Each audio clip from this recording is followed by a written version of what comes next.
বিসমিল্লাহির রহমানির রহিম। আসসালামু আলাইকুম ওয়া রাহমাতুল্লাহ। আজকের অনলাইন ক্লাসে স্বাগতম জানাচ্ছি। আমি মোহাম্মদ বেলাল উদ্দিন, প্রভাষক অর্থনীতি, Bandarban collectorate school and college. আজকের ক্লাসটি একাদশ এবং দ্বাদশ শ্রেণীর জন্য। অর্থনীতি প্রথম পত্র, প্রথম অধ্যায়, মৌলিক অর্থনৈতিক সমস্যা এবং এর সমাধান। আজকের ক্লাসটি মনোযোগ দিয়ে করলে শিক্ষার্থীরা অর্থনীতির সংজ্ঞা ব্যাখ্যা করতে পারবে, দুষ্প্রাপ্যতা ও অসীম অভাবের ধারণা ব্যাখ্যা করতে পারবে, সীমিত সম্পদ এবং অভাব অসীম হওয়ার কারণে সৃষ্ট নির্বাচন সমস্যাটি উৎপাদন সম্ভাবনা রেখা অঙ্কন করে প্রদর্শন করতে পারবে। অর্থনীতির সংজ্ঞা। ইংরেজি ইকোনমিক্স শব্দের বাংলা প্রতিশব্দ অর্থনীতি। গ্রিক শব্দ ওইকোস, যার অর্থ একটি গৃহ, এবং অপর শব্দ নেমিন, যার অর্থ ব্যবস্থাপনা। এই দুটি শব্দের সন্ধি গ্রিক শব্দ ঐকোনমিয়া। ঐকোনমিয়া শব্দের অর্থ হল গৃহ ব্যবস্থাপনা বা গৃহ পরিচালনা। এই গৃহ ব্যবস্থাপনা বা পরিচালনা শব্দটি সর্বপ্রথম ব্যবহার করেন গ্রিক দার্শনিক এরিস্টটল। ধারণা করা হয় ঐকোনমিয়া থেকে ইংরেজি ইকোনমিক্স শব্দের উৎপত্তি হয়েছে। অর্থনীতি সম্পর্কে বিভিন্ন অর্থনীতিবিদদের অভিমত তুলে ধরা হলো। পাশে চিত্র দেখা যাচ্ছে একটি, যে এটা হলো অ্যাডাম স্মিথ। অ্যাডাম স্মিথকে অর্থনীতির জনক বলা হয়। জনক মানে হচ্ছে পিতা বা জন্মদাতা। আর পাশে দেখা যাচ্ছে অ্যাডাম স্মিথের একটি বিখ্যাত গ্রন্থ দ্য ওয়েলথ অফ নেশনস। অর্থনীতির জনক অ্যাডাম স্মিথ 1776 সালে তার বিখ্যাত গ্রন্থ দ্য ওয়েলথ অফ নেশনসে অর্থনীতিকে সম্পদের বিজ্ঞান বলে অভিহিত করেন। তাহলে আমাদেরকে বুঝতে হবে সম্পদ কি। যেসব বস্তুগত ও অবস্তুগত দ্রব্যের উপযোগ আছে, যোগান সীমাবদ্ধ, হস্তান্তরযোগ্য, বাহ্যিকতা ও বিনিময় মূল্য বিদ্যমান, তাকে অর্থনীতিতে সম্পদ বলে। এখানে বস্তুগত মানে হচ্ছে যেসব সম্পদ পরিমাপ করা যায়, দেখা যায়, হস্তান্তর করা যায়, স্পর্শ করা যায়, সেগুলোকে বলা হয় বস্তুগত সম্পদ। যেমন জমি জমা, বাড়িঘর, টাকা পয়সা ইত্যাদি। অবস্তুগত সম্পদ যেসব সম্পদ পরিমাপ করা যায় না, দেখা যায় না, স্পর্শ করা যায় না, শুধুমাত্র অনুভব করা যায়, তাকেই বলা হয় অবস্তুগত সম্পদ। যেমন ডাক্তারের সেবা, শিক্ষকের শিক্ষাদান ইত্যাদি হলো অবস্তুগত সম্পদ। উপযোগ। দ্রব্য বা সেবার এমন কিছু গুণ বা বিশেষ গুণ থাকে যা মানুষের অভাব পূরণ করতে পারে, সেটাকে বলা হয় উপযোগ। যোগান সীমাবদ্ধ, অর্থাৎ যোগানটা প্রয়োজনের তুলনায় কম হবে, চাহিদার তুলনায় যোগানটা কম হবে। হস্তান্তরযোগ্য মানে হচ্ছে হাত বদল বা এক স্থান থেকে অন্য স্থানে, এক জায়গা থেকে অন্য জায়গায় স্থানান্তর করা। তবে অর্থনীতিতে হস্তান্তরযোগ্য মানে হচ্ছে মালিকানা পরিবর্তন। বাহ্যিকতা মানে সম্পদের বাহ্যিক অস্তিত্ব থাকবে। বিনিময় মূল্য, অবশ্যই সম্পদটি অর্থের মাধ্যমে বিনিময় বা আদান প্রদান করা যাবে। তাহলে আবার দেখি সম্পদ। যেসব বস্তুগত ও অবস্তুগত দ্রব্যের উপযোগ আছে, যোগান সীমাবদ্ধ, হস্তান্তরযোগ্য, বাহ্যিকতা ও বিনিময় মূল্য বিদ্যমান, তাকে অর্থনীতিতে সম্পদ বলে। উপরের চিত্রে দেখা যাচ্ছে আলফ্রেড মার্শাল এবং তার পাশে দেখা যাচ্ছে আলফ্রেড মার্শালের অন্যতম গ্রন্থ principles of economics. Alfred Marshall 1890 সালে তার বিখ্যাত গ্রন্থ প্রিন্সিপলস অফ ইকোনমিক্স এ বলেন, অর্থনীতি এমন একটি বিজ্ঞান যা মানুষের দৈনন্দিন জীবনের সাধারণ কার্যাবলী পর্যালোচনা করে। মানুষের সাধারণ কার্যাবলী বলতে বোঝায় যে মানুষ কিভাবে অর্থ উপার্জন করে ও কিভাবে সেই উপার্জিত অর্থ তার বিভিন্ন অভাব মেটানোর জন্য ব্যয় করে। নিচের চিত্রে দেখা যাচ্ছে লিওনেল রবিন্স এবং তার উল্লেখযোগ্য গ্রন্থ an essay on the nature and significance of economic science. বিভিন্ন অর্থনীতিবিদ অর্থনীতির বিভিন্ন সংজ্ঞা প্রদান করেছেন। অর্থনীতিবিদরা যেসব সংজ্ঞা প্রদান করেছেন তাদের মধ্যে উল্লেখযোগ্য, গ্রহণযোগ্য এবং সর্বোত্তম সংজ্ঞা প্রদান করেছেন লিওনেল রবিনস। লিওনেল রবিনস 1931 সালে an essay on the nature and significance of economic science নামক গ্রন্থে বলেন, অর্থনীতি এমন একটি বিজ্ঞান যা মানুষের অসীম অভাব এবং বিকল্প ব্যবহারযোগ্য দুষ্প্রাপ্য সম্পদের মধ্যে সমন্বয় সাধন করে মানুষের মানবীয় গুণাবলীর আচরণ বিশ্লেষণ করে। অধ্যাপক রবিনসের সংজ্ঞা বিশ্লেষণ করলে মানব জীবনের 3টি বৈশিষ্ট্য পাওয়া যায়: 1 অসীম অভাব, 2 সীমিত বা দুষ্প্রাপ্য সম্পদ এবং 3 সীমিত সম্পদের বিকল্প ব্যবহার। তাহলে লিওনেল রবিনসের সংজ্ঞাটি বুঝতে হলে আমাদেরকে জানতে হবে অসীম অভাব কী, দুষ্প্রাপ্য সম্পদ কী, সীমিত সম্পদের বিকল্প ব্যবহার।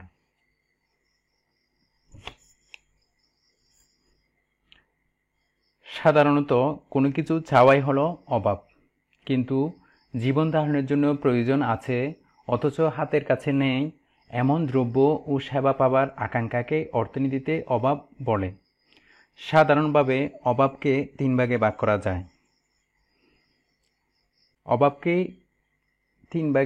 যায়। যথা প্রয়োজনীয় অভাব, আরামদায়ক অভাব, বিলাসজাত অভাব। প্রয়োজনীয় অভাবকে আবার 3 ভাগে ভাগ করা যায়, যথা জীবন ধারণের জন্য প্রয়োজনীয় অভাব, দক্ষতার জন্য প্রয়োজনীয় অভাব, অভ্যাসগত প্রয়োজনীয় অভাব। যে অভাবগুলো জীবন ধারণের জন্য অপরিহার্য সেগুলোকে বলা হয় জীবন ধারণের জন্য প্রয়োজনীয় অভাব, যেমন খাদ্য, বস্ত্র, বাসস্থান, শিক্ষা ইত্যাদি। যে জীবন নির্বাহ করার জন্য এই অভাবগুলো অবশ্যই প্রয়োজন। দক্ষতার জন্য প্রয়োজনীয় অভাব, কাজের দক্ষতা বৃদ্ধির জন্য যেসব দ্রব্য বা সেবা সামগ্রী প্রয়োজন হয় তাকেই বলা হয় দক্ষতার জন্য প্রয়োজনীয় অভাব, যেমন পুষ্টিকর খাদ্য, শিক্ষা, কারিগরি জ্ঞান, কম্পিউটার প্রশিক্ষণ, এগুলো হলো দক্ষতার জন্য প্রয়োজনীয় অভাব। অভ্যাসগত প্রয়োজনীয় অভাব, মানুষ অভ্যাসের কারণে যেসব দ্রব্য চায় তাকে অভ্যাসগত প্রয়োজনীয় অভাব বলে, যেমন ধূমপান, চা ইত্যাদি। সেজন্য কেউ যদি অনিচ্ছাকৃতভাবে ধূমপান করে থাকো তাহলে সেটা যদি একবার অভ্যাসে পরিণত হয়ে যায় তাহলে সেটা সারা জীবন ধূমপান করতে হবে, ত্যাগ করাটা অনেক কঠিন হয়ে যাবে। সেই জন্য এই ধূমপান করা থেকে সবাই সাবধান থাকবে। অসীম অভাব, একটি অভাব পূরণ করার সাথে সাথে আরও অনেক অভাব দেখা দেয় বলে মানুষের অভাবকে অসীম বলা হয়। প্রকৃতপক্ষে মানুষের অভাবটা হচ্ছে অসীম। যেমন তুমি যদি কোনো একটা মানুষকে প্রাথমিক পর্যায়ে জিজ্ঞেস করো আপনার কি প্রয়োজন, সে প্রথমে বলবে আমার খাদ্য প্রয়োজন। খাদ্যর অভাব পূরণ করার পর যদি জিজ্ঞেস করো কিসের প্রয়োজন, তখন বলবে যে আমার বস্ত্রের প্রয়োজন। বস্ত্রের অভাব পূরণ করার পর যদি জিজ্ঞেস করো আর কিসের প্রয়োজন, তখন সে বলবে বাসস্থানের প্রয়োজন। এরপর বলবে চিকিৎসার প্রয়োজন, এরপর বলবে শিক্ষার প্রয়োজন, এরপর বলবে গাড়ির প্রয়োজন ইত্যাদি। সীমিত বা দুষ্প্রাপ্য সম্পদ, দুষ্প্রাপ্যতা শব্দের শাব্দিক অর্থ হল স্বল্পতা। সম্পদের স্বল্পতা বা অপ্রাচুর্যতাকে দুষ্প্রাপ্যতা বলে, অর্থাৎ চাহিদার তুলনায় যোগান কম হলে তাকে দুষ্প্রাপ্যতা বলে। দুষ্প্রাপ্য সম্পদ, মানুষের অভাব অসীম হলেও সম্পদ সীমিত। সম্পদের যোগান চাহিদার তুলনায় সীমিত বা কম বলেই অর্থনৈতিক সমস্যার উদ্ভব হয়। যদি সম্পদের যোগান সম্পদের চাহিদার তুলনায় কম না হতো তাহলে অর্থনৈতিক সমস্যার উদ্ভব হতো না। তাই বাস্তব ক্ষেত্রে অভাব পূরণযোগ্য সম্পদ দুষ্প্রাপ্য। প্রকৃতপক্ষে অভাব পূরণ করার জন্য যে সম্পদ প্রয়োজন সেই সম্পদের দুষ্প্রাপ্য রয়েছে, ঘাটতি রয়েছে। সীমিত সম্পদের বিকল্প ব্যবহার, যা আমাদের সম্পদটা সীমিত হলেও এর বিকল্প ব্যবহার রয়েছে।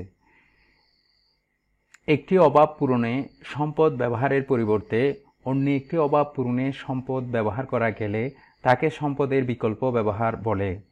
আমাদের অভাব অসীম কিন্তু সম্পদ সীমিত, তাই অসীম অভাব পূরণের জন্য সম্পদের সর্বোত্তম বিকল্প ব্যবহার করা উচিত। যেমন তোমার কাছে 1 একর জমি আছে, সেখানে তুমি হয় পাট না হয় ধান চাষ করতে পারবে। আবার চাইলে দুইটির সংমিশ্রণ ও চাষ করতে পারবে, তবে তার সুযোগ পেয়ে আলোচনা করা হবে। এখানে শুধু এটা দেখো যে উল্লিখিত সম্পদ বা 1 একর জমিতে পাট ও ধান থেকে তুমি যে কোনোটি চাষ করতে পারবে। তার মানে সম্পদের বিকল্প ব্যবহার করা যাচ্ছে, কারণ তুমি পাট উৎপাদন করতে পারবে, আবার চাইলে পাট উৎপাদন না করে একই সম্পদে ধানও উৎপাদন করতে পারবে।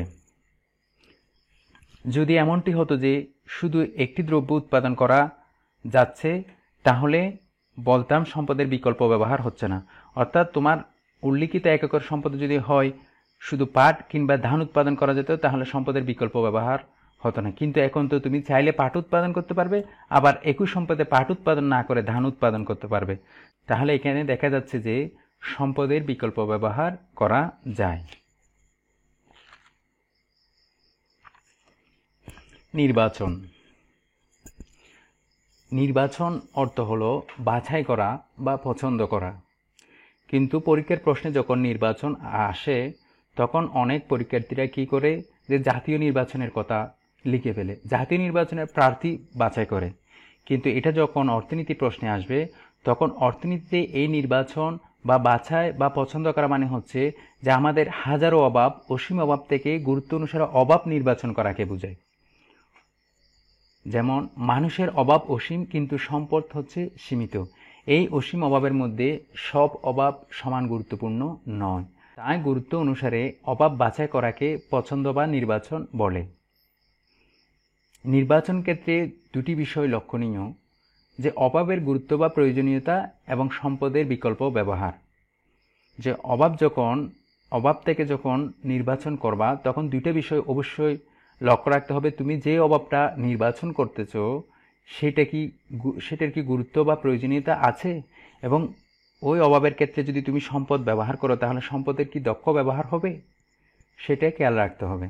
যেমন একটা উদাহরণ দেওয়া হলো, গ্যাস শিল্পের কাঁচামাল হিসেবে ব্যবহার হয়, আবার এই গ্যাস বিভিন্ন যানবাহনের জ্বালানি হিসেবে ব্যবহার হয়।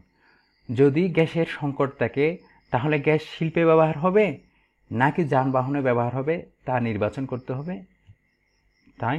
করতে হবে। এখন সীমিত সম্পদ এবং অভাব অসীম হওয়ার কারণে সৃষ্ট নির্বাচন সমস্যাটি উৎপাদন সমানরেখা অঙ্কন করে নিম্নে দেখানো হলো। চিত্রে আনুভূমিক বা ভূমি অক্ষে ধান দেখানো হয়েছে এবং উলম্ব বা লম্ব অক্ষে পাট দেখানো হয়েছে, এবং এবি হলো উৎপাদন সম্ভাবনা রেখা বা পিপিসি রেখা, প্রোডাকশন পসিবিলিটি কার্ভ। যে আমাদের সমস্ত সম্পদ দ্বারা যদি শুধুমাত্র আমরা ধান উৎপাদন করি তাহলে আমরা উবি পরিমাণ ধান উৎপাদন করতে পারব। আবার যদি আমরা ধান উৎপাদন না করে পাট উৎপাদন করি তাহলে আমরা উ থেকে এ পরিমাণ পাট উৎপাদন করতে পারব। আবার যদি দুটি দ্রব্য উৎপাদনের সংমিশ্রণ প্রয়োজন হয় তাহলে আমরা ই বিন্দুতে উৎপাদন নির্ধারণ করতে পারি। ই বিন্দুতে উৎপাদন নির্ধারণ করলে পাটের উৎপাদন হবে উ থেকে y0 পরিমাণ এবং ধানের উৎপাদন হবে উ থেকে x0 পরিমাণ। আবার যদি পাট অপেক্ষা ধানের উৎপাদন বেশি প্রয়োজন হয় তাহলে আমরা আমাদের উৎপাদন এফ বিন্দুতে নির্ধারণ করতে পারি, এবং সেখানে পাটের উৎপাদন হয় উ থেকে y1 পরিমাণ এবং ধানের উৎপাদন হয় উ থেকে x1 পরিমাণ।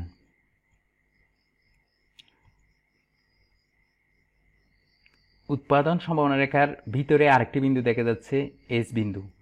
আমরা চাইলে এস বিন্দুতে উৎপাদন করতে পারি, তবে এস বিন্দুতে উৎপাদন করব না, কারণ এস বিন্দুতে সম্পদের অদক্ষ বণ্টন হয়। আর এস বিন্দুতে উৎপাদন নির্ধারণ করলে পাটের উৎপাদন হয় এতটুকু, ধানের উৎপাদন হয় এতটুকু।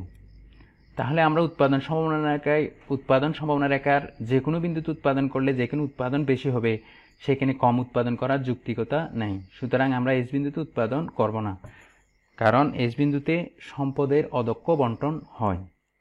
আবার উৎপাদন সম্ভাবনা রেখার বাইরে যে কোনো বিন্দুতে, অর্থাৎ জি বিন্দুতে চাইলেও আমরা উৎপাদন করতে পারবো না, কারণ জি বিন্দুতে উৎপাদন করার মতো সম্পদ আমাদের নাই।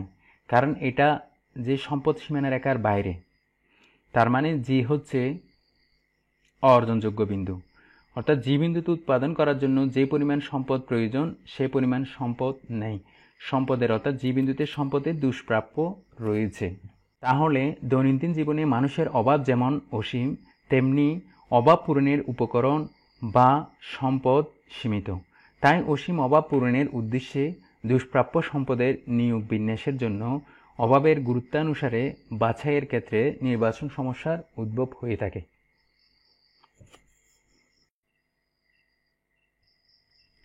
প্রিয় শিক্ষার্থীরা, কয়েকটি বহু নির্বাচনী প্রশ্ন জিজ্ঞেস করি, দেখি পারো কিনা। 1.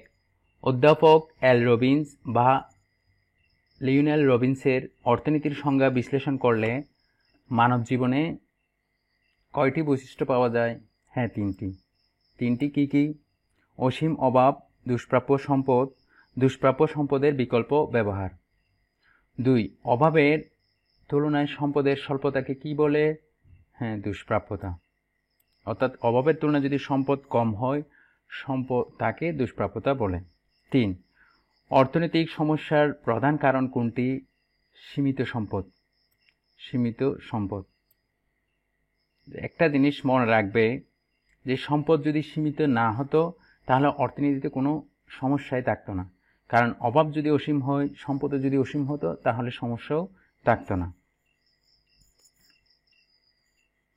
প্রিয় শিক্ষার্থীরা, বাড়ির কাজগুলো করে তোমরা মেসেঞ্জারে আমাকে পাঠাবে।